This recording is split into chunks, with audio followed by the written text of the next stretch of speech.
All right, now back to the economic stimulus bill scheduled to be signed into law on Tuesday. Representative Chaffetz is a freshman Republican from Utah, and like almost all of his fellow Republicans, he opposes the bill.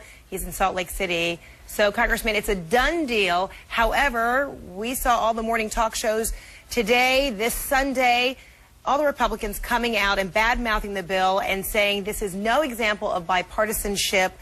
What's going on?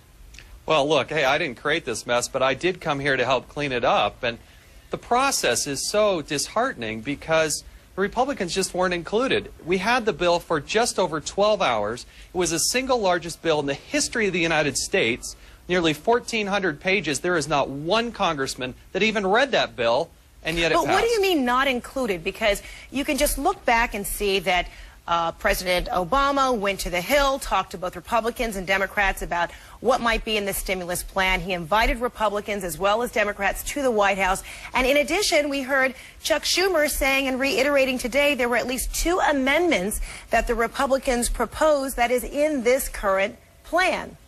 No, the Republicans, the House unanimously passed a resolution. So did those things not happen? They did not. The House unanimously passed a resolution that said we would have 48 hours to review the bill.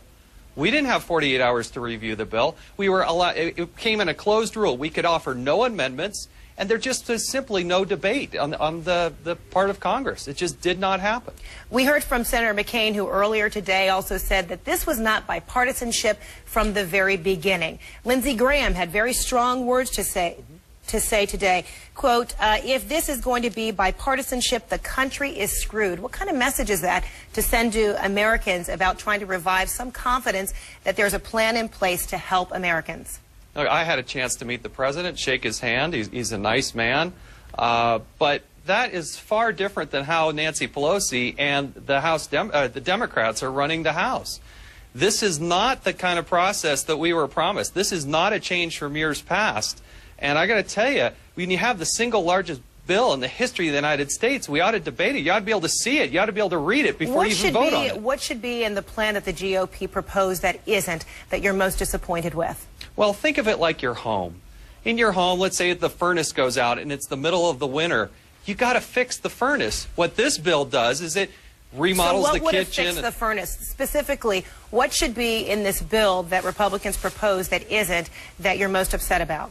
Less than 1% of this $1 trillion bill are tax cuts for businesses. It's the American entrepreneur, it's the local businesswoman, it's the local businessman, it's small business that generates 70% of the jobs in this country, and that's not in this bill. We grew government, we didn't grow the atmosphere for entrepreneurs and businesses to thrive in this country. Should Americans think from this day forward that there are efforts that could be made that are bipartisan and that everyone will, so to speak, get along?